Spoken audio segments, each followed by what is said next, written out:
Excuse me, señor. One moment, please. Yeah, disculpa. I know my English not good looking, but are you using salt? Cause there's no flavor in this place. Dile a quien fue que cocinó sin el sazón que no se aguante. Ponle un poquito de cebolla y limón a ese picante.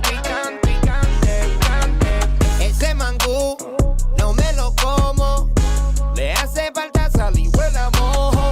Hay brujería en esa vaina, me hizo daño. Pues tu mamá se come un plátano muy extraño. Ya estoy cansado de estar picando por la plaza, amor. Quiero comerme un desayuno ahí en tu casa, amor. Dos huevitos con chorizo te cocino. No soy cochino, te lo cambio por tocino. Dile a quien fue que cocinó sin el sazón que no se aguante.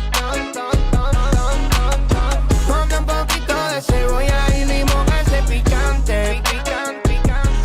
Ay, que te extraño, como la cocina de abuela o la empanada de tu vieja. La nena dulce como la miel de abeja. Yo me muero pa' comer si tú me dejas. Diablo, nena, que tú sí estás fuera de liga. Mango bajito, lo que son tus amigas. Por eso que yo no me encaramo en almor. Gracias por el plato, pero es que le falta algo. Dile a quien fue que cocinó sin el sazón que no se aguante. Ponle un poquito de cebolla y limón a ese picante. Dile a quien fue que cocinó sin el sazón que no se aguante. Dile no se aguante, dame. Ponle un poquito de cebolla y limón a ese picante.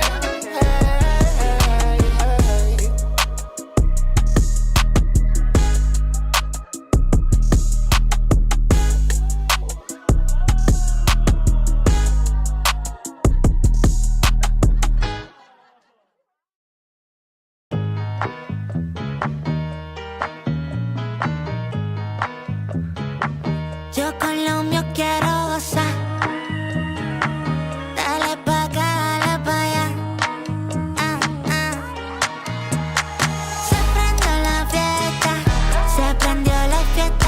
Yo quiero esta noche gozar. Yo quiero gozar. Gózatelo una vez más, solo una vez más. Yo quiero con lo mío bailar. Echa pa' acá, echa pa' allá, bebé. Este ritmo está como es. Muévelo, ¿quién fue? No te despistes que es lo que vine con mi pana, con mi catamara.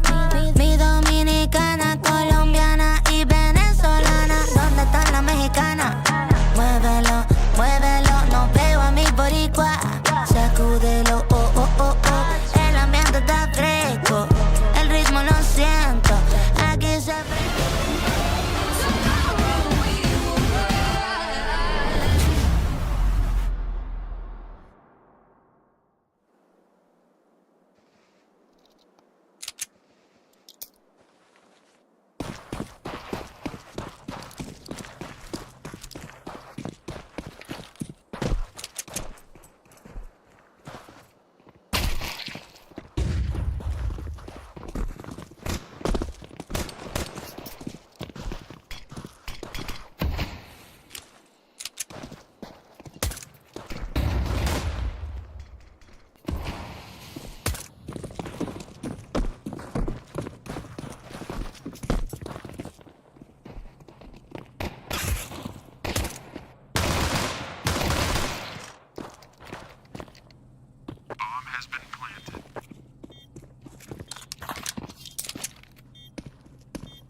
The first half was absolutely amazing, so beautiful. Now, on the CT side, were you like rushing to close the map? I think we struggled a little bit with the first time of the round. We lost some info and we wanted to get info when it is not really good. And the problem with the CT side, I think, is they played the rounds with calls very fast, and we choose the wrong thing to do. But was it a surprise that it was actually Nubis? Because it is a map that you play a lot, and they, I think, have like only like one HLTV demo. Was that a surprise that you actually end up on this map? Yeah, we knew that we had 3 maps, and Anubis was one of them, so we were prepared. Didn't have a lot of info about them, but we knew it. And do you like this environment where you actually get to play against the team and they're on the opposite side? You actually kind of can see them and hear them. Do you like this environment? Yes, it's a good vibe, but unfortunately I'm not Apex. I think I want to be more Apex to scream and say a lot of things, but I'm not that person. And in my team there's no one who's like this. Just Luli, I think, kind of. Maybe? Busy, maybe kind of too. But it's really cool. It's really, I think we can yell. Yeah. Yeah, exactly. You can like fight them on the server and outside of the server. Yes. One more time, congratulations. And now it's time for our desk to check out what exactly was happening in the map.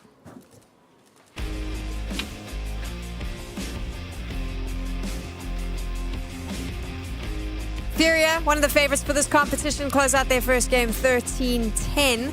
However, I would argue that maybe DMS saw some chinks in the armor of FURIA on their defense, because there was a lot of conversation about playing on Anubis obviously favors FURIA, but DMS getting that run in the second half. Mac, do you think that they've pinpointed some things we need to pay attention to later in the tournament? Yeah, for sure. I feel like maybe it was just getting confident on LAN and sort of feeling out how that first half was going to be played out. We felt like they weren't playing incredibly confidently. They were sort of not playing Anubis how you would really want to play Anubis on the CT side, and that's why it was an 11-1 half. But imagine if they felt just that little bit more confident. We could be seeing that first upset of the tournament already.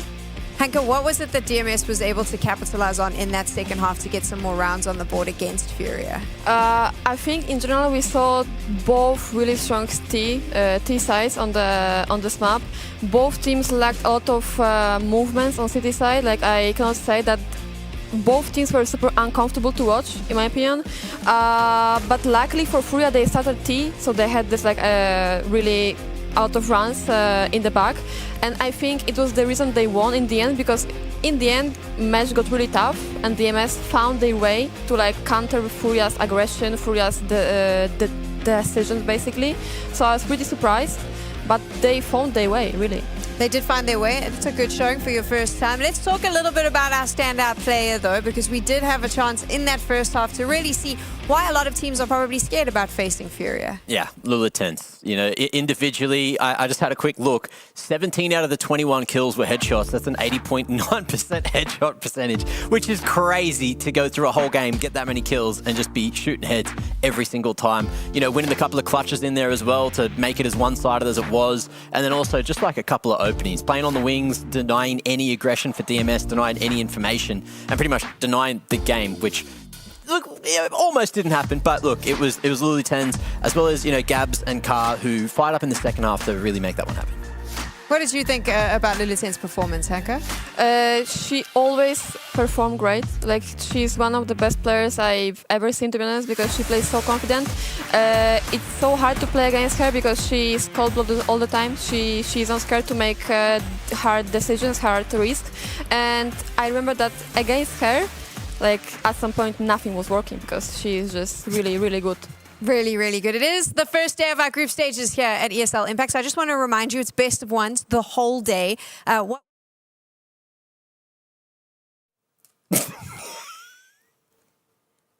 will happen is there will be silence, but I will be back. We've got best of ones the whole day. No teams are going home just yet, but at the end of the day, 2 teams will be fighting to get into the semi-finals.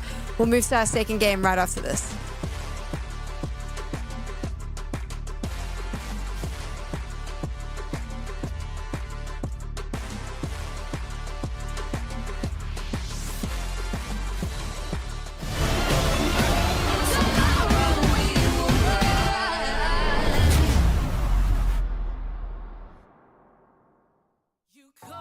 me the other night. Don't you know I've got no time? That's it, I'm never right for you and I. Don't you call me babe? Thought you had a chance dropping DMs on my page. You can stay outside, you can park it on the pavement. Waiting, I don't need a man that's cheap and basic. I'm ranking. Back up. I don't need another suitor, babe. Man up. Put your pouting on the Twitter page, yeah. And I advise you to take a deep breath, cause you gon' hold it till the colors in your cheeks left. Whoa, child, I don't mind. You can follow if you like. Just know I got no time. Now for you and I, now for you and I. Call me if you like. Don't expect me to reply. Don't expect no ride or die. Now for you and I, now for you and I.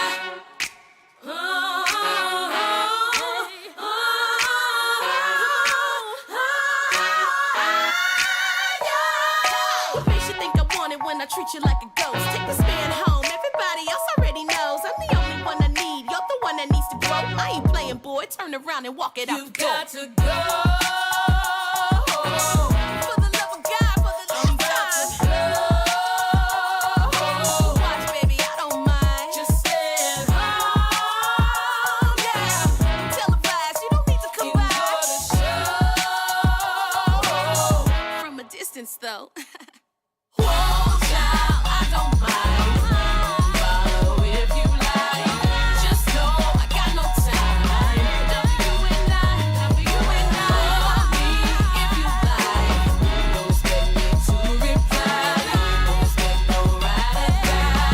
Now for you and I, now for you and I. Love, I need to keep this from the mirror on the wall. I'll never let her fall, no. Yeah. The only time I need to keep it smile, I'm never playing games. I'm trying every day, yeah. The only love I need to keep it strong, the mirror on the wall. I'll never let her fall, no. I'll never let her fall, no. The only time I need to keep it smile, I'm never playing games. I'm never playing games. I'm trying every day, yeah. Oh, yeah. Whoa, child, I don't mind. Stop feeling loose, baby.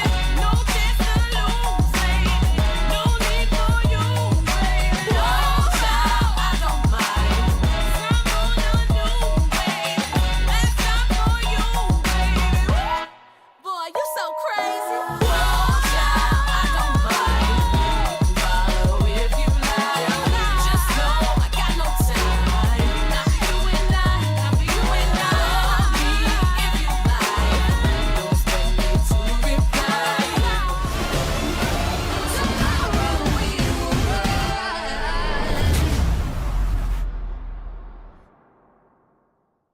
We are going to play the first match against Supernova Comets, and I think it's going to be one of the easier games because we prepared a lot for them, especially for our first game. It's very important for us to go 2-0 in the groups. So yeah, I think that it will be one of the easier games. There we go. You heard it directly from Astra. This is going to be easy for Zerance, or so she says, up against Supernova Comets. I'm interested to hear what our desk has to say about that, because I was under the impression you were all leaning in the other direction. So, Hanka, how do we feel about Zerance in those comments? Is this an easy matchup for them? I need to agree with Astra. I think I have the same feelings about this matchup, especially if they prepared, as Astra said. Like, I think they shouldn't have much problems with them. But of course, like on Supernova Comets, we have like two brilliant players who already stand out from like Impact League. So it's gonna be about individuals, I think so. Yeah, individuals for sure. And look, for me, Zerance, I feel like French CS is just doing numbers at the moment, you know, all around the world. And it's good to see a full French lineup coming in for Impact as well. Also, we saw Rachel last year and I loved her. Like, I got really excited. She said to me that she didn't know if she was going to keep playing. Now she's back with this team. What are our favorite things about Zerance that we've seen in the regular season that we think they'll bring to LAN? I'd just say the fact that they're all just speaking, you know, the domestic tongue, you know, it allows the communication to be that much smoother, cleaner, and the fact that they've kind of, I wouldn't say ruined another couple of teams, but the fact that some of these French players coming back and playing in France, in Europe, from, you know, NA has kind of debuffed some of the other teams that are here in the finals? Like I think language is a huge factor. Like I can say that playing in like full Polish roster was one of the best experience. So for them, it's gonna be way easier to have like less concepts, you know. There we go. We're talking a little bit about the language that you're playing, but let's talk about the language of Counter-Strike. Newt, tell me, when we take a look at Zerance, what sets them apart from everyone else? Well, they are a French team, and what's in France? It's the Louvre. So Zerance have a bit of art up their sleeve. It is the art of utility. They've got like the Mona Lisa, the Picasso when it comes to utility. I know this kind of looks a bit confusing, but let's just break it down a little bit. This is a little scatter graph. So right at the tippy top, you have Zerance right over there, because this kind of represents where they are in different aspects with utility. So the average utility damage per round and their average utility thrown per round, both to the max. Constant pressure with utility is super hard to deal with when you're on the opposing side to it. When you're getting that utility rained upon you, it is so difficult to counter. So Zerance, in all accounts, are going to be nullifying a lot of the Supernova Comets firepower by just throwing some utility. They don't even need to see Supernova Comets, because they're going to be throwing Comets of their own straight in their direction with nades, with mollies, smokes, flashes, you name it. It's utility, and it's their art. Newt, that was really helpful. Thank you. I'm going to have a little game with everyone watching at home. Here's what it is. Just throw some random words out there in the Twitch chat, or maybe tweet them to one of us, and I'm going to just give them to Newt and see if we can link them into the conversations that he does with the teams. We're jumping into this particular comment now, and I do think, I mean, Hanka, you can give us some insight here, because obviously you see it there. These teams coming from other regions, they consider EU the benchmark, right? They don't care about what's happening in their regular leagues. They want to beat the European teams. What makes the European teams so much stronger here at Impact? Like, of course, scene in EU is like way more competitive. Like, especially in this season, I feel like teams are developing, because we basically play not daily, but like our opponent is Imperials, right? So we are aiming really high. Other regions don't have it, and maybe this is the factor. Supernova Comets, though, what do they have to do if they want to beat this team? I mean, what is it about their playstyle that will work for them or against them? Well, in terms of playstyle, I think it's more just about the prep, right? And I know you might have heard this for the last couple of weeks, but they did go to Fragadelphia, so they have, you know, never underestimate Fragadelphia. But it is a place where you can get a lot of LAN experience, and having that up their sleeves coming into the finals like this, that was what, like only a month ago or something like that. Like, that's pretty fresh. They should be feeling pretty good coming into this. They should be feeling pretty good. Let's find out if they are. We've got nerves of steel. Everyone is laser focused in. We're ready for anything, even if it's on the stage. We already have LAN experience together, just as a team, all 5 of us. We're gonna play the same game we always do. We've been preparing a lot, especially over the last few days. We just had our boot camp yesterday. We spent a lot of time looking at the other teams from the other countries. We think that we're really good individually, and if we just bring the next level of everything else, then we can compete with the EU teams. And I think we're gonna get a lot of experience here, whether it ends good or bad. It'll be a good time either way. We're really excited to play the EU teams. Like, we've been looking forward to it all season. They're obviously very good at what they do, and we hope we can shut them down a little bit. We've got a chance to make a breakout. I think now is the time. They should definitely be worried. In a dream world, it'd be pretty damn cool if a North American team won at Dallas, but we don't live in dream worlds, we live in reality. Hanka, you've seen Supernova Comets. What do you think about this lineup? I think they come really hungry for this win. Like, as we saw, they are just there for a wins and for like experience. I'm pretty concerned about the level of CS they're gonna show. Is the only thing which like concerned me, because as we said, EU teams just playing differently. Like, we cannot say it. Like, for them, gonna be super hard to like adapt as fast as we do it, in my opinion. That's the reality, right? Yeah. And look, the reality is we're going to be going back to Anubis again, and we already saw one team, maybe with a slow start on Anubis. We'll see if Supernova Comets are going to have something similar, because you better believe French CS usually has their protocols and utility in order, and that's what was kind of lacking, I'd argue, for both teams there on the CT side of that last game of Anubis. However, it's a blank slate. I'm keen to see what we get. I'm hoping to see at least good City side because I was lacking it in the previous match. I'm pretty sure that Astra knows how to play this match, this map, and I'm really looking forward because I know that they're going to be super prepared. North America up against EU. This is the battle that you're about to see. Bardov, how do we think this is going to play out? Is it Viva la France?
Feel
it spilling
Yeah, Bardov, it's definitely a big W for the Comets.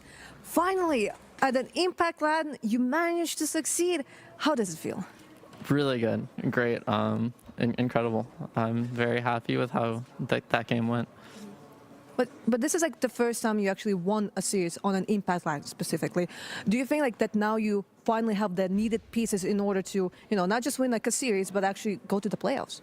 Yeah, I've been saying it for a while. I think this team is so good that we're just like incredible even against like any competition. We've been like ready for this for like ever, and I think we expect to do really well.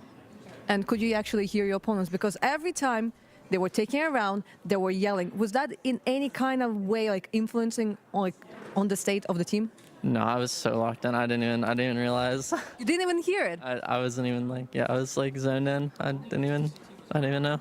All right, then hopefully you'll be able to zone in the same way for the next series. So thank you very much, and one more time, congratulations. Thank you. Now let's go back to the desk. There we go. Obviously, I do think we spoke about this in the pre-game, the fact that Supernova Comets had gone to LAN, they'd gone to Philadelphia, they'd played together as a team there. I think that plays a big role in prepping a team, I'm sure. Hanka, what did you think of what you just saw? They proved us wrong. They proved everyone wrong, to be honest. I think no one expected that. I'm pretty surprised that they had this match under control all the time. Zerance didn't have answers, didn't have anything, basically. We saw really good city side from the Supernova Comets, which is also happy to see. I'm really happy to see that. Wow, like I'm just really surprised. Really surprised? I mean, MacMate, what did you think of what we were watching? I thought that I pretty much didn't do enough prep on watching Prototype plays. Honestly, not Prototype plays, sorry, Supernova Comets. Yeah, Zerance, they just had a very rough T side. Like, it looked pretty good. It was like 4-4 at that one point. We saw Astra going pretty bloody crazy. But then second half sort of happened and nothing really got going. That CT side was just a little bit lackluster as well. You know, the retake setups looked good, but then there was a couple of shaky moments which could have changed the game in Zerance's favor. Unfortunately, there was just a couple of whiffs in there that were in crucial moments. TLDR, both of our analysts fell for the best of one trick, is that you went, European Counter-Strike's got this, but it's a best of one. Anything can happen. That's the thing, right? So you come out with really strong firepower, and that can benefit you in some of these rounds. Yeah, like basically in best of one, the most important part is like winning pistol, then first buy round. Then you can slowly build your economy and like everything. But in this matchup, it was 4-4, and I was like, yeah, Zerance got it, you know? But in the end, Comets were super prepared, super ready to play against them, and like big shout out to them because they prepared good enough for this match. We spoke a lot about Zerance and their utility, their protocols and their fundamentals. Do you think that was missing, or do you think it was more a case of some of their players didn't necessarily show up? Yeah, I think it was individuals not showing up because structure-wise and how they were playing Anubis was, you know, structurally fine. It was just the fact that things weren't necessarily going right. The trade game wasn't necessarily as good as kind of what I was expecting. And look, for NACS, I think it's great that, you know, they've managed to have some early success, but they've still got to win at least one more best of one and then maybe face elimination later on. Let's take a look now at two of the players that I would argue had the biggest impact here for this particular team. And I do think, I mean, Hanka, you've said it already, but maybe I'll say it as well. These two can kind of carry this team here in these best of ones with what they're able to bring. Yeah, like Empathy and Fax were in my highlights of this match for sure, because they've been proving all season long that they are the fundamental players for this team, and now it popped off. Like if they were not as good as today, this team wouldn't make it. It's just that easy. Like the rest of the players were showing off, but not as much as Fax and Empathy. So like they did the job. Do you think Zerance was a little bit nervous maybe being on LAN and maybe it's those first day jitters? I think for them it was for sure stressful, but I think maybe they kind of thought it's gonna be easy, as Astra said on the beginning, and they were like, okay, we got it. But in the end, strong opponents showed up. And let's talk about Astra though, because even though they lost, she looked really good in the first half. She's moved over to the AWP. Do we like this for her? I think so. Like sometimes it wasn't really the AWP that was actually doing the impact. Like you look at that pistol round in the second half, she just walks out dry. A main, gets 2 kills. You know, Supernova Comets had no idea that one was coming. She was obviously feeling really confident, playing incredible Counter-Strike. Just unfortunately, a couple of the individuals around it weren't at her level. You see there the reaction from Rachel. That was when she had a really good round, but I think it ties really into what we were saying earlier with MacMate saying some of the individuals didn't pop up. I expected more from her, to be honest, and I felt like with her not necessarily having the best game, it kind of showed in the gameplay. Yeah, like I think Zerance, Rachel and Astra are 2 main players who should pop up, in my opinion. Today Rachel didn't show it to us. I think she's really upset at herself for sure because she aimed higher for sure. But it is best of 1. Like sometimes you just will not pop up. Sometimes you will not get frags because opponent's gonna hit different side. Like it's brutal, but this is how it looks. This is how it looks, and what's great about the best of 1s is if you do lose, you have to fight it out in a best of 3, which actually a lot of players would prefer. We have our next best of 3 here in the group stages coming up. It is, of course, MIBR up against NiP Impact. We'll get to check that out right after the break.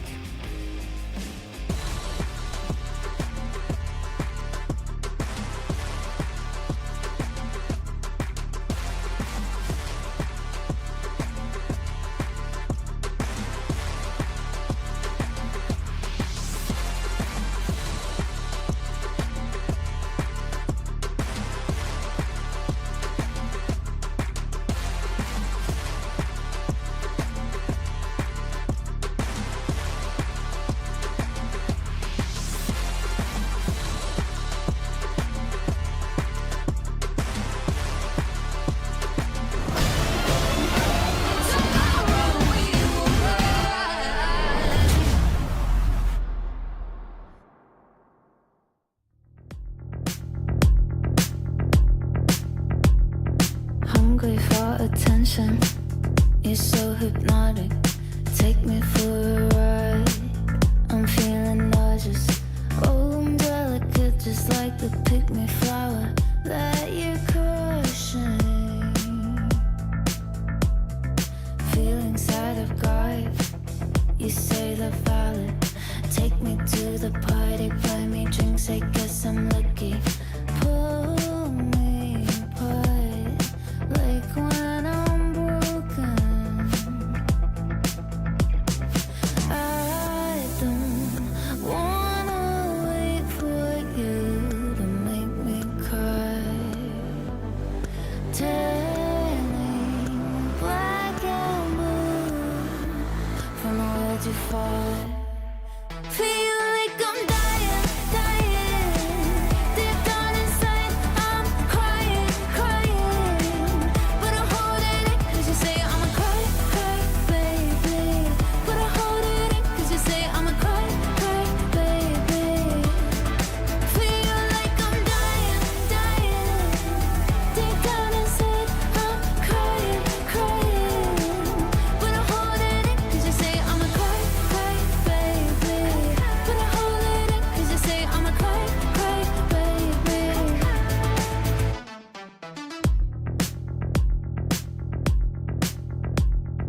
Making jokes at my expense, you say it's funny, but the irony is you're so broke emotionally damaged. Have the nerve to tell me you can't afford to love me.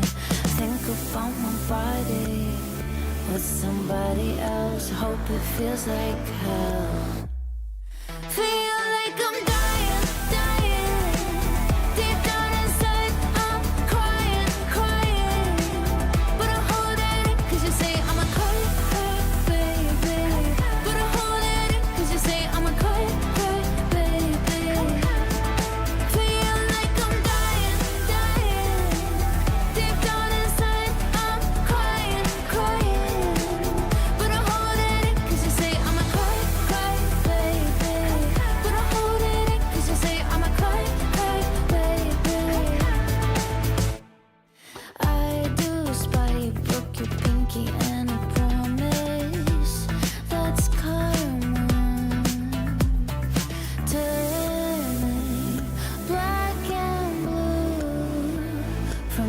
justified. Feel like I'm dying. Tomorrow we will rise.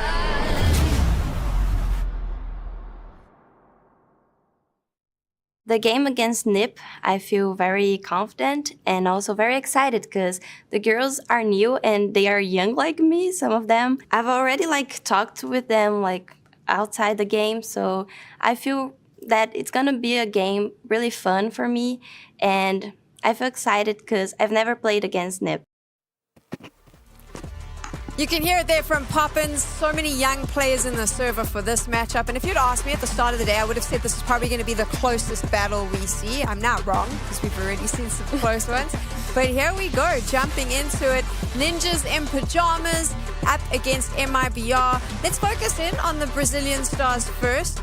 Hanka, you know MIBR well. What is it about this team that makes them, I think, struggle a little bit on land? I think MIBR is a team that they prepare really well on the beginning. They have strict game plan and they follow it really easily. But with time, opponents adapt to them. It's the time where they're gonna struggle a lot. At least from my experience, it worked like this, and I saw it working like this all the time. So for sure they have big game plan against NiP, and I'm really looking forward to seeing that. But yeah, it's gonna be about them being ready to adapt to opponents also, not only them on the very beginning. There's a little bit of youth, inexperience, a little bit of nerves. You don't really know how to adapt quickly on the fly, or maybe everyone's just really nice in the team, MacMate. No one's making the calls that need to be made when things have to change. Well, who knows? This is the first time they're going up against, one of the most experienced women in the whole Impact scene. So this will really put that statement to the test, won't it? NiP, one of these teams that just have a wealth of experience, but then also some young individuals. But then we just saw that we've got a 17 and an 18-year-old there in MIBR as well. So it's just a battle of the youngsters, and also, led with a decent amount of experience, but more on the NiP Impact part. For sure. Now let's find out a little bit more about MIBR from Newt before we dive into NiP and what they're bringing to the table. We're going to take a little bit of deep dive in the new kid on the block, Danny, of course. But it's not really going to be a call out here, but let's take a look at Eco Fraggy, because kind of in these situations, you're a new player, first kind of LAN, especially your first ESL Impact LAN final, you kind of need to lift up the ego. The best way to get a boosted ego is get those eco frags. So during the online season, right at the tippy top of one of my favorite things, it's scatter graphs, you have Danny over there, right at the tippy top. And what this kind of represents here is how much he's increased in opening duels as well as ADR going into these rounds. Looking at the opening temps, she's normally averaging about 23% in normal gun rounds. But in ecos, when there's ecos on the line, it jumps all the way to 41%, nearly 50% of eco rounds. It's Danny right in the mix, as well as the ADR just gets boosted up. So that's just kind of a boost of ego, boost of confidence. That's what you need so early on in the tournament, especially not having this LAN experience. So hopefully Goddess can actually kind of activate her a little bit more, maybe give her some eco frags. But we'll have to wait and see if they're going to be eco frags on the table going up against NiP. Thank you so much, Newt, for that insight into Danny, who is actually, MacMate said, is a player that he's going to be keeping his eye on. And we're looking now at the veto. NiP, massive amounts of experience with Vilga at the helm, Hanka. Yeah, for sure. NiP got way stronger with Vilga on board. Guess why, right? Vilga is such an experienced player, but we're seeing Inferno right there, which is kind of surprising for me. I didn't expect that much. It's gonna be shaky for MIBR, I think, to be honest. We know that Vilga loves an Inferno. Exactly. She loves to call an Inferno. That experience might just come into play here. Let's find out if that is the case as we go straight into game.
nota como es. Muévelo, ¿quién fue? No te despistes que es lo que vine con mi pana, con mi catamara, mi dominicana, colombiana y venezolana. ¿Dónde están las mexicanas?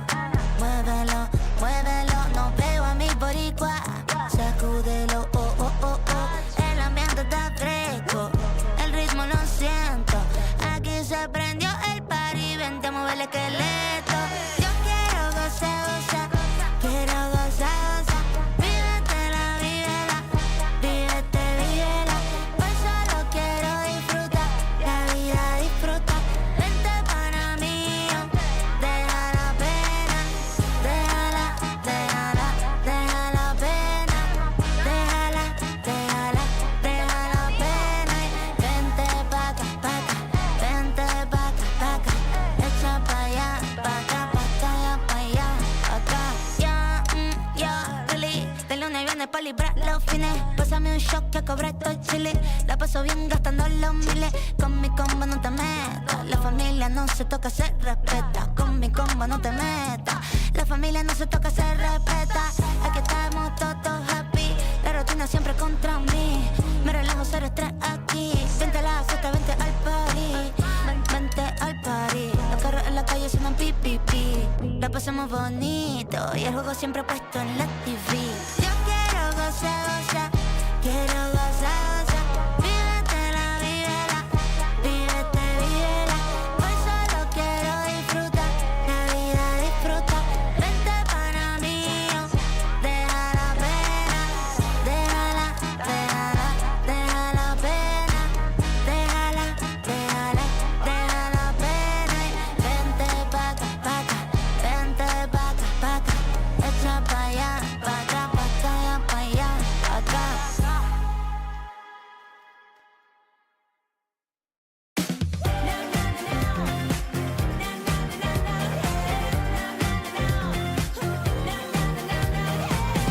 Everybody, I wanna see your hands. All right now.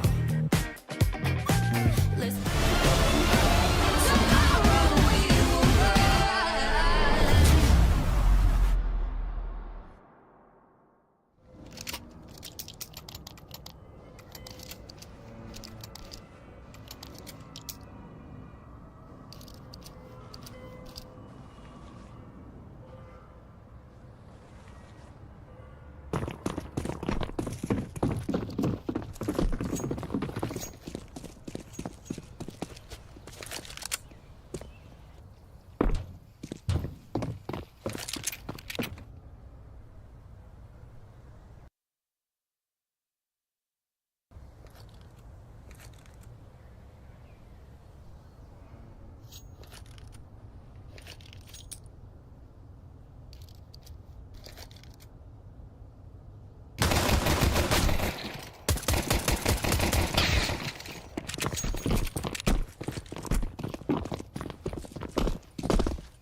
I have Ramsey here by my side. I don't know if the desk could actually hear everything that was happening between the two halves because Vilga was giving a monologue. How can you even remember all of the things that she's saying? I mean, she's very like straight to the point with a lot of things, and we've talked, you know, everything through, just like both in prep, but also when we had like our huddle and everything. And I mean, it's just a big like confidence boost, knowing like we need to know that we're better than them. We need to know like we need to have the confidence and, you know, play with some balls and everything, which is what we talk about a lot, like just play with confidence, balls and everything. And yeah, I mean, having it as like a preparation for my brain before every match. But I learned to do it when I was a kid from my dad, so it is like a thing that I just have my dad with me, kind of. I see. Oh, that's like really nice. All right, then you have the cube, you have the team, and you also have a win. So congratulations. Thank you. Let's go to the desk. So, that was so wholesome about the Rubik's Cube there. But I think what I do want to touch on is I had a chance to work with Vilga on Dallas Impact last year. And that was a very polite way of explaining what she was saying because she swears more than I do. And she has absolutely no problem using some very descriptive words to get her points across. And I think if she was telling them to be aggressive, Hanke, there was a couple of F-bombs mixed in there, right? Yeah, of course, it's a fair point. I think Vilga is made for it, for this team, basically. The players she's playing with, they need to hear it constantly. They need to be, they need to know that they are better than them, exactly how Ramsey said it. And it was the point that I highlighted before the match, that we want to see NiP really confident because they play the best game when they are super confident and like cold-blooded. And I think this is what Vilga wanted to prove them, that they are capable of winning even against MIBR, which is pretty strong opponent already, that they are ready. They are just going for it. Yeah, and look, overall, like micro-wise, MIBR were doing fine. It was the macro that won NiP the game. You're looking at, in terms of the kills, in terms of the impact from everyone here, highest kills was Kiara on 17 and lowest kills was Younger on 10. But even for NiP Impact, it was like a 5-kill deviation. Who was it at the bottom? It was Naomi, the other twin, on 12 kills. Like 12 kills at the bottom, 17 kills at the top, and a 20-round game. Like that's everyone showing that they are capable, everyone showing that the reason that they're on the team and that they deserve to be taking this W. The other thing I want to quickly talk about too is just the Inferno. There was one incredibly excited individual called B-Dog backstage. Not sure why, but when NiP was winning, when NiP was doing well there, they were thinking, you know, why have we gone to Inferno? And I usually think Inferno is a place where Brazilians can succeed relatively easily just with that aggression. But today it felt like NiP were kind of the more thought out and even sometimes more aggressive team. We don't have a lot of time to talk about this because we are getting into all of the action, but we are going to get to focus on NiP a little bit later, and I have so many questions for you, Hanke, about this team and their progression through ESL Impact. But for now, we're going to focus right in on our next matchup, the favorites of ESL Impact, an undefeated Imperial Valkyries going up against FlyQuest Red. That's coming up right after this.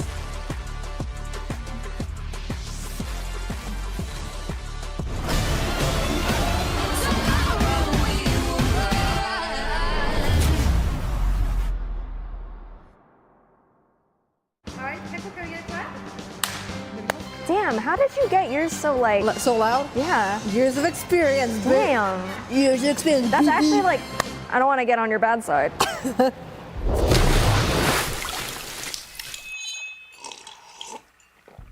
Hey everybody, we are back in Dallas for another episode of Sip and Spill. Let's talk about your friendship with Goosebeater because you've been friends for many years. You were here at the first ever Impact, then you had a little break. We're gonna talk about that a bit later, well, what you were doing during that break, but how exactly did you come back into the team? That was like very just right place, right time. I was just finishing my stint in Valorant. It was fun for how long it lasted, but you know, I was kind of burnt out.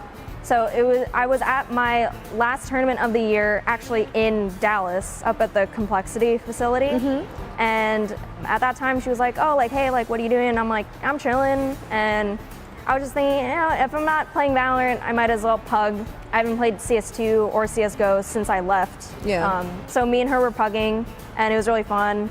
And around that time, she wanted to make some changes to the team, and she was like, and I was like, so she was like, how you doing? Yeah, what are your plans? And I kind of, I was keeping up with, FlyQuest and their tournament runs Supporting and stuff NA. like that. Yeah, and I did see there was some stuff that, she would just want to have some changes. And then at some point, started playing with the team. It wasn't very, okay, this is a tryout. It was basically just, hey, this is Emmy. And then we started scrimming together. And I guess I just kind of,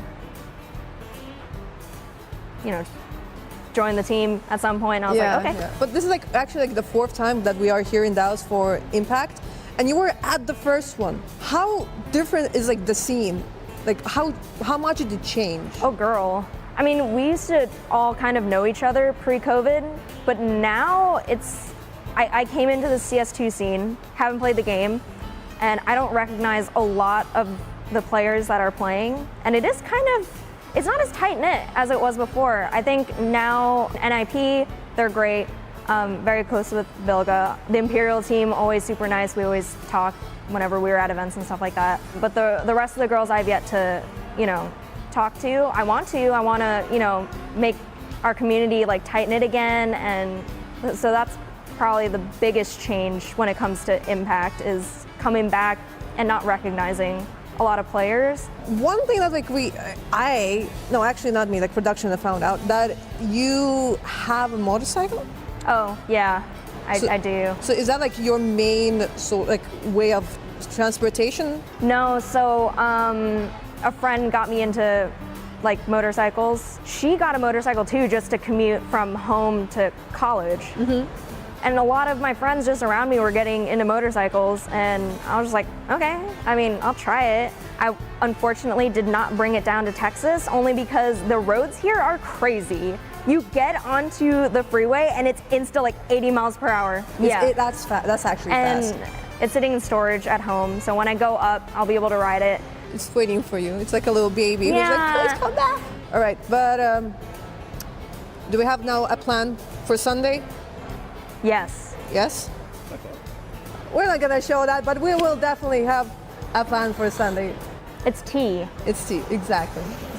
Sounds good. Thank you very much for the interview. Thank you, Haku. No problem.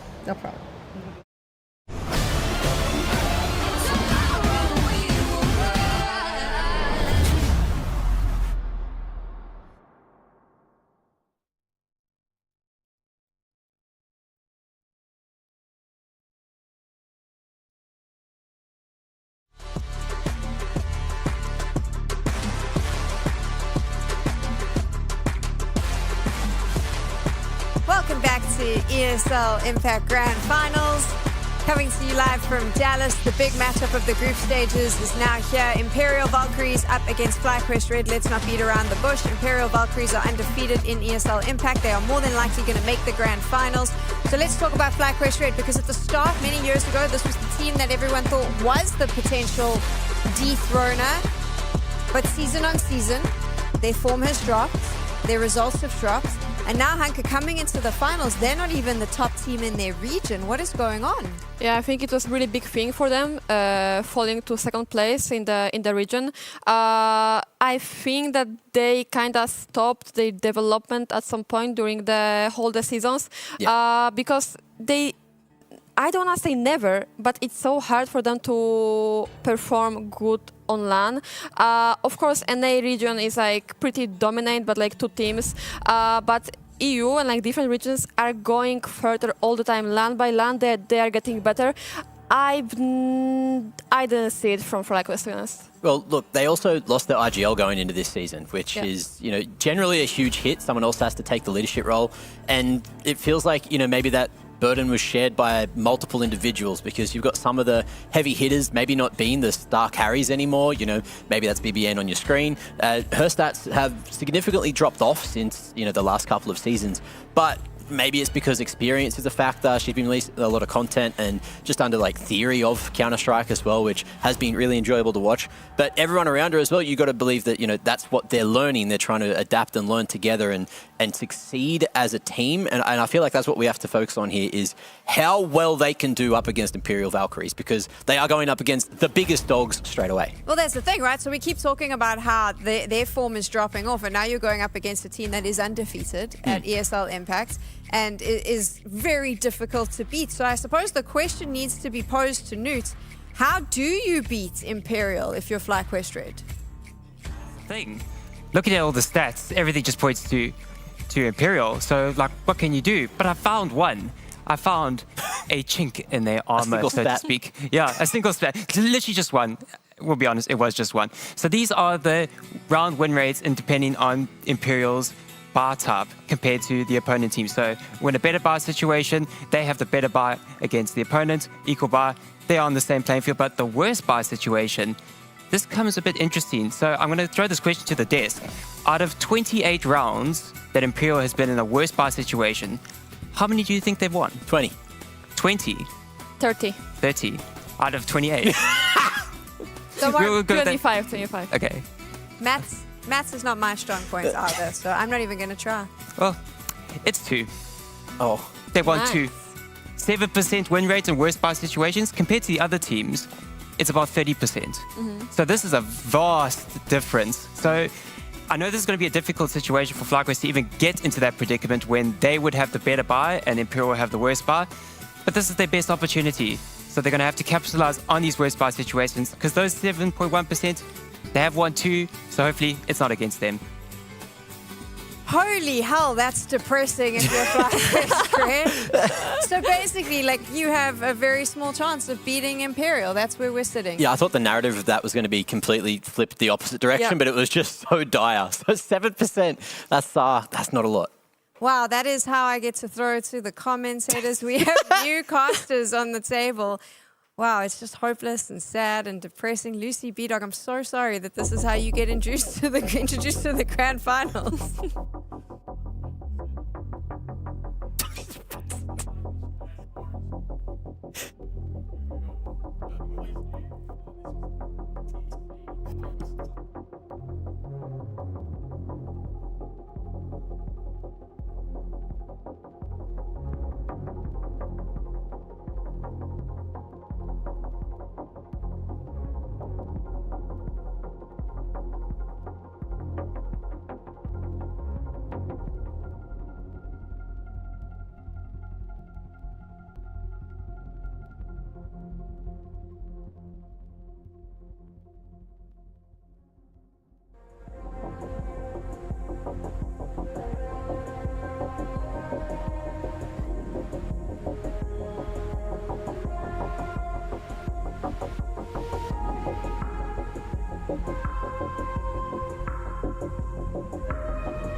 has been planted.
terrorists win.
I ain't holding my breath, but something's gotta give. Settle for nothing less. Gotta go, gotta get. I take it as it is. The game is never ending. We never signed it to life, but we're here for the ride. So hold on tight. We're moving fast and time don't slow, so we gotta let go. We already know we're just living for the good times. Nothing better than the good times. Stay living for the good times. We're living for the good times. I don't know if you noticed, but I ain't on it. If it don't got that buzz, stay awake, come alive, throw hands up in the sky, and I love it how it was. We never signed it to life, but we're here for the ride. So hold on tight. We're moving fast and time don't slow, so we gotta let go. We already know we're just living for the good times. Nothing better than the good times. Stay living for the good times. We're living for the good times. We got it all. Got it all. Got it all. Got it all. We're just living for the good times. Nothing better than the good times. Stay living for the good times. We're living for the good times. We're just living for the good times. Good times. Good times. Good times.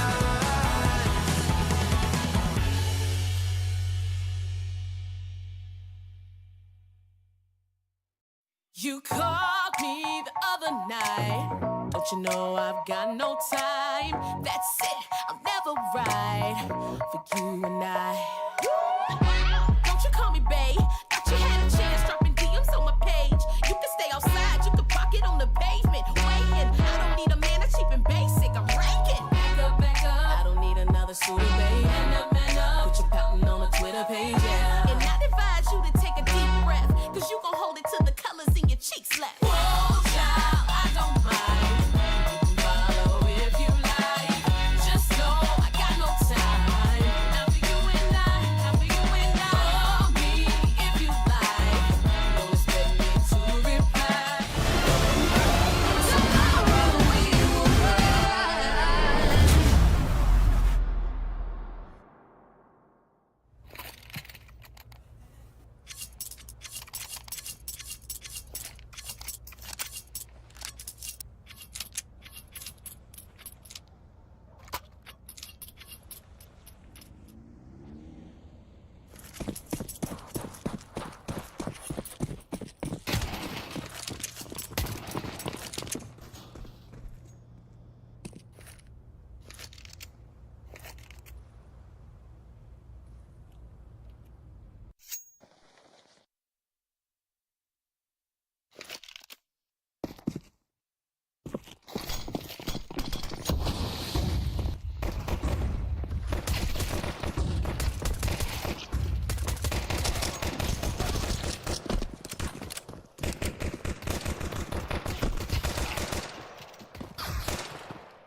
Imperial Valkyries does what we expected. They take the victory, but we do have to talk about that North American team who we built up in the pregame that this is a team that is not delivering on land. It may have been a loss, but damn, it was close. They came in prepared. I think Lucy mentioned it. They looked like they had all the anti-strats ready, and they put up a big showing there, Mac, against the team that is the best in the world right now in this league. Yeah, 100%. Like, that was a spectacular performance straight out of the gates. Maybe Imperial Valkyries got a little caught off guard in that first half. There were a lot of rounds where we probably should have seen more trade or better trades coming out of them, where last year we would have definitely seen that. But it just goes to show that FlyQuest, you know, Sheikh Zula maybe putting this plan together along with the girls to make this one work spectacularly. Also, BBN, I was saying that she kind of had gone missing during the regular season, but first performance on land for the season. And my lord, that was a sight to behold. Some crazy plays. Also that bloody 4K from short to keep them in the game. Take it all the way to the end of regulation. And all my mind goes to at this point is we could have been in overtime if that 1v1 was won at the end of that first half. Yeah, for sure. Like we saw really good T-side from FlyQuest, right? I believe they had really good game plan. Everything was working. 7-5 is like insanely good score in my opinion. But on the city side, something was lacking for me. Like I felt like the longer FlyQuest gonna wait for Imperial, the bigger chances they have to win the whole thing, right? But they started going to them. Like they were jumping out of the window. They were trying to go fight on mid when it was not needed at all. And I think if they waited longer for like Imperials to commit eventually, it would make them look better at some point. A little bit of patience, maybe a little bit of controlling the pace needed from them if they wanted that victory, but still a better showing than what we've seen from the Americans in the past. Yeah, for sure. Like the Americans in particular, like you're looking at Emmy and Vanessa, those two who look, Emmy's been around for a long time, but it feels like sort of we missed her for a couple of seasons there. But Vanessa as well, coming back and doing a spectacular performance. I feel like she was someone who was crucial in that first half to get a lot of those rounds on the board. So yeah, just like the rifling core was doing so much work here. And for Imperial Valkyries, it just feels like, yeah, they just weren't getting the trades and they just weren't finding the impact in that first half. It was all FlyQuest red, everything going right, and arguably, when it went to Mirage, we were all a little bit confused. We were thinking about Imperial Valkyries. You know, this is one of their best maps, if not their best map. And maybe FlyQuest Red were just coming in saying, hey, they're never going to expect this. And it felt like they didn't. We speak so highly of Imperial Valkyries. And obviously, for those that follow ESL Impact, they know why. If you follow the women's scene, you know why. But maybe there's someone that's just tuned in because their regular season isn't on and they're watching for the first time. I mean, Hanka, break it down. Why, as a player, is it so scary to go up against this team? I think nowadays it's not that scary to play against Imperial because now scene got way more closer to them, in my opinion. It used to be really scary because no one know how to counter them, how to play against them, because they were like 3 levels above everyone basically. But now with the more data we get, it's way easier to counter them, like prepare good game plan. But in the end, I think it's also about like individuals, and there's like small details that like players gonna bring into the game. I think it's lacking the most in like female scene, like this kind of confidence about like individual plays, because in the end like Stratboot can be huge for the team, but in the end it's players playing. They see the gaps. Maybe it was never written like this, but they see that it's gonna work and they just do it. And they just do it. Now Heku is with Kat to find out how she's feeling after that victory. Let's find out. I'm pretty sure that she feels really relieved because that was a close series, an opening series. Kat, why do you think it actually went the way how it went? I think we could have closed it much earlier, but I think it's just a first game, and it's always like this. Like, you're just trying to warm up because of all the air con that is happening here? Yeah, but it's not happening. It's really cold. It is really cold. But the thing is, for example, you know, it was really close to going to an OT, and in the last round, there was like the action from Zaz. Was there someone specifically that maybe called like for her to go in, or was it her initiative? No, we had a call, like a coach helped us. Yeah. Was it basically like Zaz go kill? Or something no, more no. complicated? No, it wasn't that simple. It was not that simple. All right, but this means, you know, you have like the standard situation of you winning the opening series and going for the next one in order to have like a day off and to play the semifinals, which also means that it is going to be an IP that you're going to be playing today again. Were there any kind of already preparations before, you know, coming to the event? I will not tell you that. You're not going to leak it? Why would I? All right. I need to keep them guessing. That's true. That's You know? true. I mean, you keep on making me guess. Maybe also the desk wants to try to get at least like some kind of information from desk. What do you want to know? I'll give it a crack. Hey, Kat, big fan. How you doing? I want to know, were you expecting to go to Mirage today? Because I feel like everyone's been a bit confused that FlyQuest took you there. Yeah, it was expected. One of the maps we expected. Well then, that's it from me. Other than that, yeah. Other than that, keep killing it. Thank you so much, Heku, Kat. We appreciate it. I'm sure we'll be speaking to you during the course of the weekend as well. Well done on the victory. Thank you so much. It was expected, Mac. That's how they won. Maybe I just didn't do enough homework. That's my Hanka, you're here now between Mac and I. Let's have this conversation. Oh my God. Some days when it comes to player interviews, you guys, it's like you guys are trolling us. Are our It's true. questions just not good enough?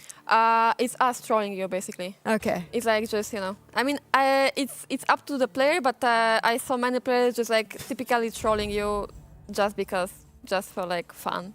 But it's still fine, you know. It's like, it's why because you not? said you were a big fan. She was like, I got him now. I got him. Yeah, screw this guy. Yeah. I hate compliments. Why would he do that? Well, there you go. Imperial is the favorites. They've taken the first win. They go into the winners bracket. Let me explain how this now works. Is obviously there is going to be 2 more best of ones today where our winners are going to face off from Group A and Group B. Those winners of those best of ones go straight to the semi-finals on Saturday. Everyone else who's lost their games today are in the lower bracket. They're going to be fighting it out tomorrow. And those who lose in the winners bracket later will also go down to that bracket. You with me still? You got that? Okay, good. We're going to take a quick break so you can comprehend everything I just said. And then when we get back, we will start our best of ones in the winners bracket.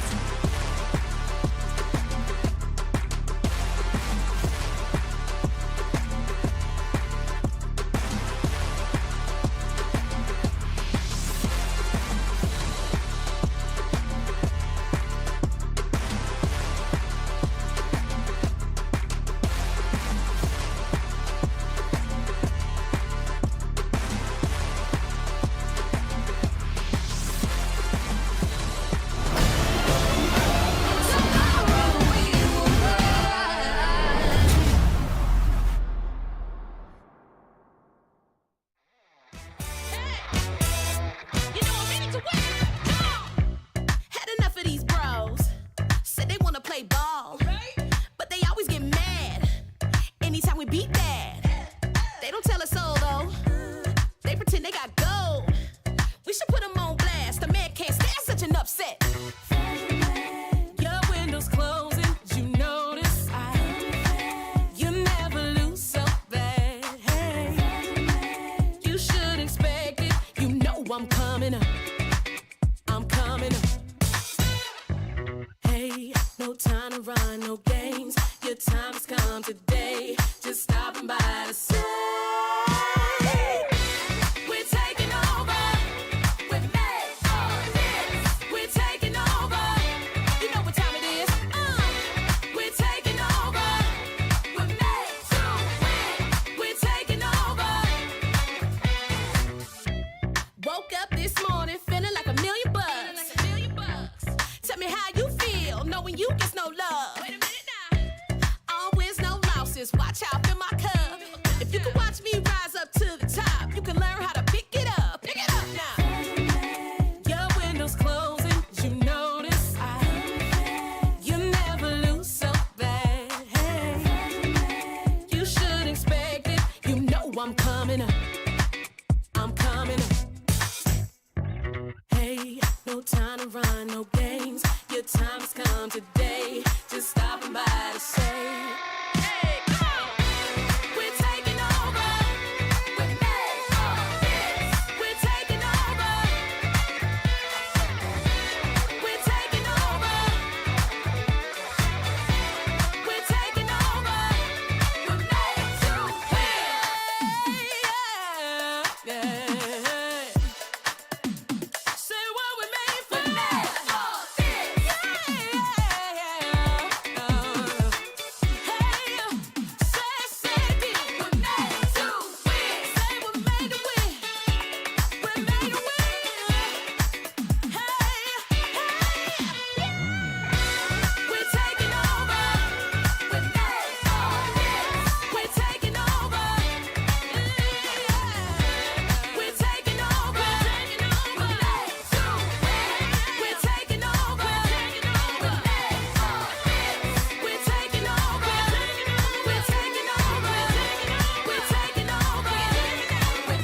Me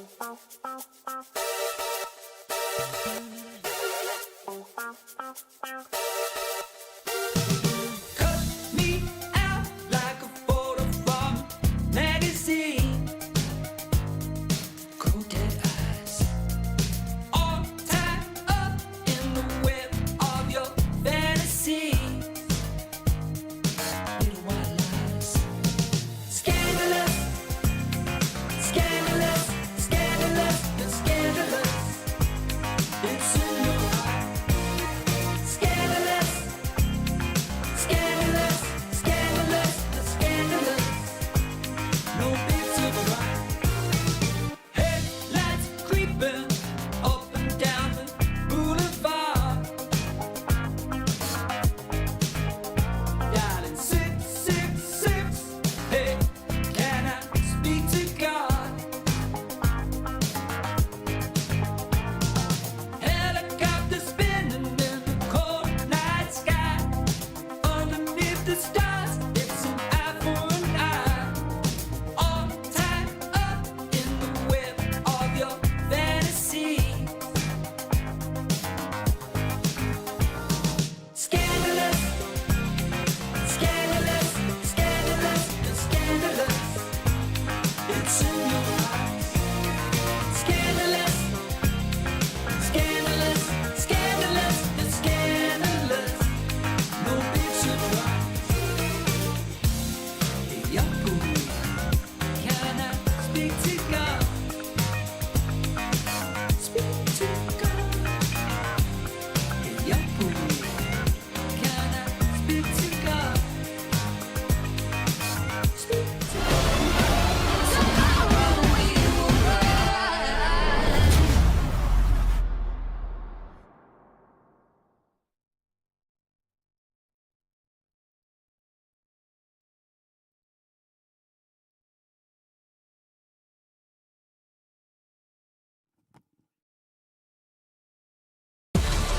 You're watching ESL Impact. It is our season finals from Dallas. Twice a year, the best women players in the world descend to land to battle it out from across the different regions. And we've already seen 4 best of ones today to kickstart this tournament. We've seen some winners. We've seen some teams drop down into the lower brackets. And now, 2 more best of ones remain before we have our first 2 semi-finalists. This is it, an opportunity to skip out today, tomorrow, and go sightseeing and be one step closer to walking onto that big stage for the finals. FURIA up against Supernova Comets. That is what is happening right now. We're getting ready for all of the action. And before we get into this, I do believe Newt, our statistician, I've never been able to say that word, and I knew I couldn't say it, but I tried anyway, has some insights into this matchup. Newt, you should start speaking, because clearly I don't know how. Well, to be honest, I can't say that word either, so I'm not even going to attempt it either. But we already had a bit of a test of what's going to coming up in this next matchup between FURIA and Supernova Comets, because we've seen them both. But I'm anticipating a bit of multi-kill madness going on in this matchup, because these two teams rely heavily on multi-kills in their rounds, because that's kind of their win factor going into things. So we look at FURIA, 80% of their rounds, they have at least one multi-kill. And then you go to Supernova Comets, they have actually got the highest multi-kill round percentages at 81.7%, so that's about 82%. But it is a bit different between the two teams, because going on the side of FURIA, all of the players here are all contributing in some way at getting these multi-kills into the rounds. When you look at the side of Supernova Comets, it's kind of obvious. 2 players stand above the rest, and we did see them in their first game. It was Empathy and Forks, and they're represented here again. This was their online group stage results, so it's kind of, well, are the rest of the players going to be picking up the rest of the pieces and helping out with these multi-kills, or is it just going to be Empathy and Forks? Because right now, FURIA have 5 players that are heavy hitters, so hopefully Empathy and Forks are up to the task. Do you want to have a little bit of fun? Yeah. Okay, so you have this. Yeah, that was a very South African response there. You're beeping prawn. I wanted to say it another way, but I can't. You have that cool little pen thing. So let's have a little bit of like a Pictionary game. I would like you to draw the image. I'm trying to think of something really difficult. The image that best describes FURIA, and it obviously can't be their logo, in this game. Oh, okay, that's going to be Interesting. Let me go here. So I've got a clean slate. Oh my gosh, this gets even fancier. Yeah, I've got the tools to pay the bills. Let's go. Okay, so FURIA. What do I think of FURIA? But like the thing is, I think of a Panther because they are indeed FURIA. It's but the easy way out, my friend. Define their game style in an image. Well, I kind of alluded to this at the beginning. I'm not going to be good at this. That's why I'm making you do it. But this is a very, very fast car. It doesn't look like a fast car. I think this is a Lamborghini or Ferrari. If we can get some like fire flames going on over the back here. Yeah, I think that's going very, very fast. So that's kind of my kind of look at FURIA because they're kind of very fast paced. They do not slow down for any sort of aspect of the game. I think, yeah, a car represents them best. Okay, so now let's define Supernova Comets gameplay. Ooh, that is going to be a bit of a toughie because Supernova Comets, it's kind of like the same thing. They are a bit fast-paced, but later on in the tournament, I might actually talk about this because they actually are a bit utility-based, but it's very late round. So they're kind of talking about the clock. So they like, well, this is not really a clock, but that's a clock. They like to keep the pace and their kind of standings and actually control the game a bit more. So that's kind of their aspect. They're trying to elevate their own game. So kind of the timekeepers, so to speak. Okay, so now, final one, just because this is way too fun. One that doesn't look like a clock, my friend, but it's okay. Now, imagine if myself, Hunker, MacMate, Lucy, and B-Dog were in a team. What would the image be that best describes our gameplay as a team? You know our personalities well enough to figure that out. Gosh. Golly gosh. The best image. I would just say... Ooh, how am I going to draw this? I'm not very a good artist. This is like... Well, it's also a bit difficult with this. It's like a little dog snout. It's just a little doggy. Because I know that B-Dog likes to control the round, so even when like he's playing with Volga... Does he? Yeah, he plays with Volga. And the thing is, Volga's not RG Elite, it's B-Dog. So I think he's going to control the game, so everybody's going to be his dog. Nice. I presume. Oh no, he's getting his microphone on. He's got to start saying something. Basically, he called us a bunch of puppies. How low is that? Well, it's like a pack mentality kind of thing. Don't try to defend it. You called us a bunch of puppies. But B-Dog's the alpha. I'm playing with the words here so much. I hope you're picking it up at home. We're a bunch of puppies, B-Dog. They're not even letting B-Dog talk because they're worried that he's going to probably insult Newt. All right, you know what? That was fun. Thank you for letting me put you on the spot like that, Newt. A little bit of entertainment before we move into our winners bracket, which is where we are now. FURIA up against Supernova Comets. We've actually got some highlights from both of these teams and how they played during the earlier stages of today. So we'll showcase that as we start chatting a little bit more about what we expect from both of them. FURIA, Hanka, we said it at the start, we'll say it again, they're actually considered to be one of the teams that will probably be on the main stage. Yeah, I really like FURIA because it seems like every player have like perfect profile for like a role they are playing. Ideally super efficient, Op is doing her job, anchoring is just everything is just working together. And it's not that it's really unique, I would say, in teams that every player suits the role. So it's something to highlight, and I think it's going to be working pretty well in this matchup.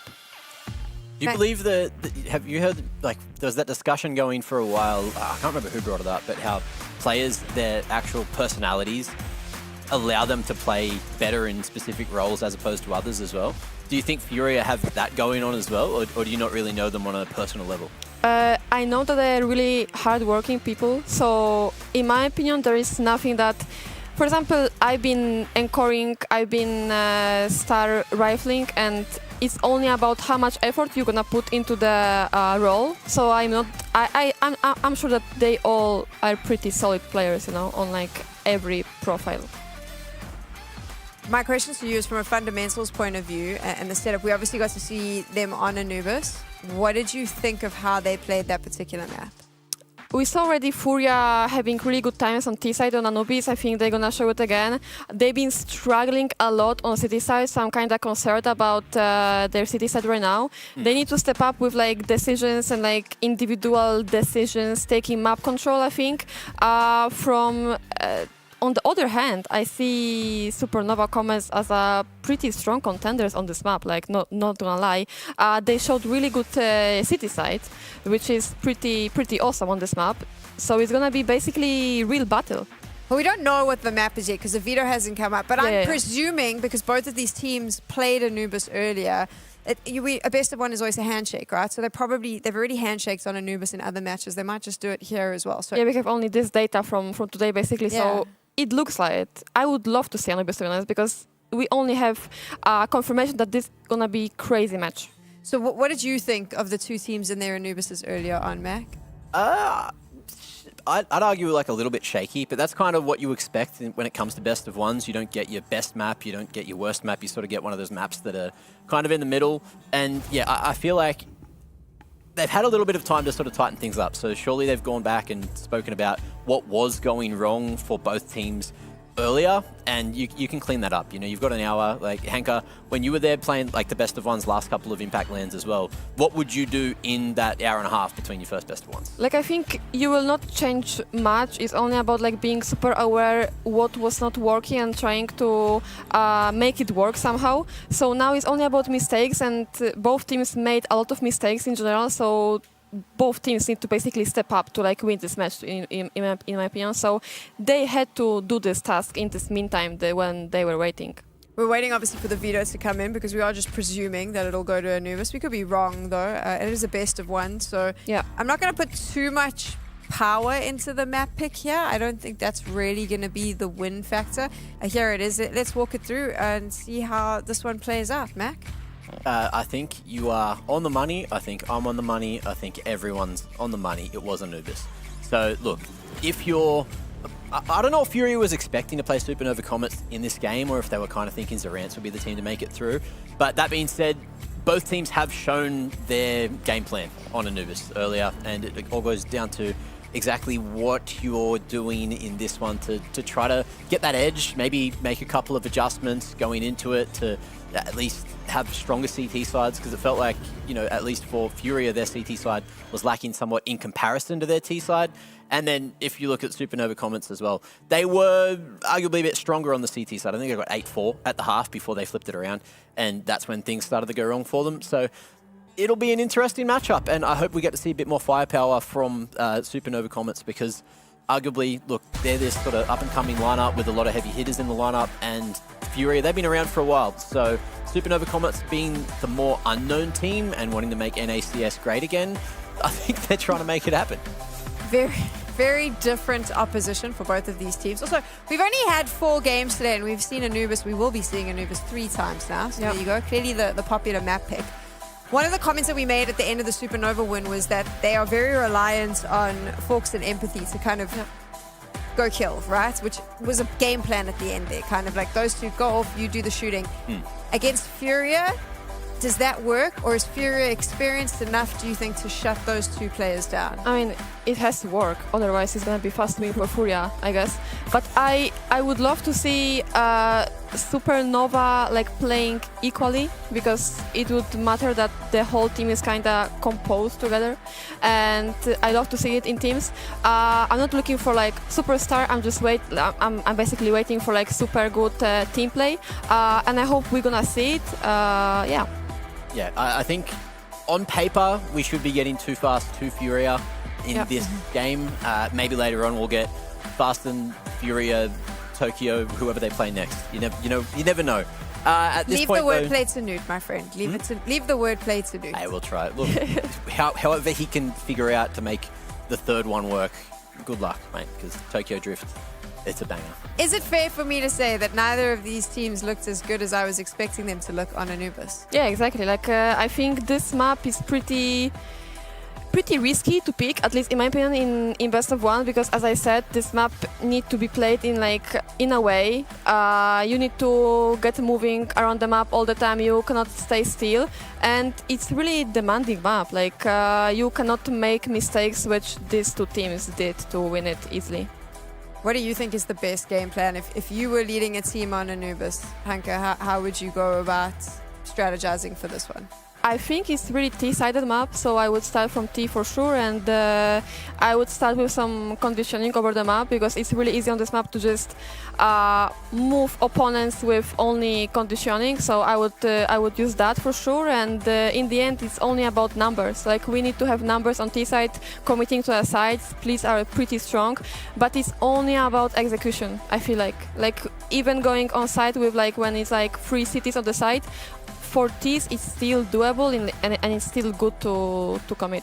I think Anubis, the meta where it kind of is at the moment, you want to see CT sides changing up that defense by turning it into a bit of an offense, because Anubis is one of those maps where you can make explosive CT plays, and we weren't really seeing that from any of the teams earlier on Anubis. So FURIA, if anyone, seems like the team that should be, flashing some teams out A main, crunching from con A main, drop off bridge, you name it. There's multiple ways to go and take that water control.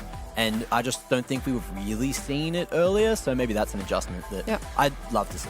I think it was a bit concerning, because if you are someone who only watches sort of grand finals and group stages, right? So you don't watch the regular season. If you came into the broadcast the way we were talking about FURIA, and then you watch them against DMS, it looks shaky. You would go, well, hold on. This is the team that they're saying is going to make the grand finals. And it did feel like if DMS had the pace down and controlled FURIA's pace, FURIA didn't really have any answers. I'm worried that is something Supernova Comets can do. Blue. Yeah, for sure it's something FURIA need to think about right now, because they had really strong start, but it was pretty hard to finish it, and it's really big deal. Now they need to for sure come more confident and put it to the end. That's it. That's what they got to do, right? So far, what have we thought about the level of competition that we've seen here at ESL Impact? The first group best of ones completed. Closer than expected, for sure. Some teams, some of the big dogs almost getting taken out in the best of ones. Some of the big dogs getting taken out in the best of ones. So fortunately, no one's going home today. Everyone will survive until tomorrow, and then that's when, the fun starts. We get to qualify teams to the semis. We get to send some teams packing out of Dallas. But it's overall, the level of competition seems much closer this time than last season, for sure.